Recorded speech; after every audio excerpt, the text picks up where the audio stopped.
Cine-i născut în aprilie, mai sus, mai sus, mai sus.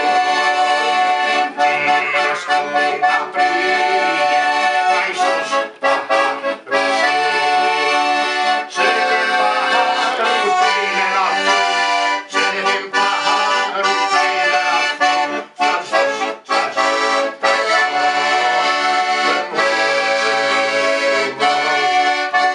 Cine-i născut în luna mai, mai sus, mai sus, mai sus. Avem Cine-i născut în iunie, Lenuță! Cine-i născut în iulie, mai sus, mai sus. Trecem la august.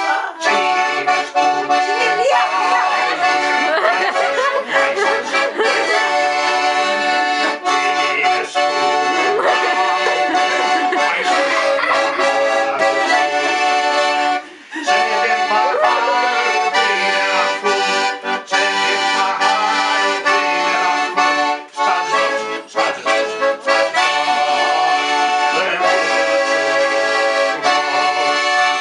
Cine-i născut în septembrie, mai sus. N-avem. Cine?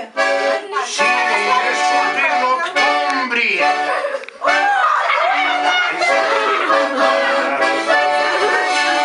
să ne bem paharul pâine la foc, să ne bem paharul pâine la foc. Stați jos, stați jos, stați jos.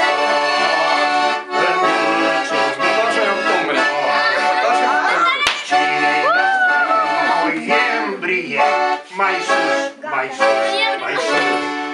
Cine-i născut în decembrie, mai sus. Soțul meu!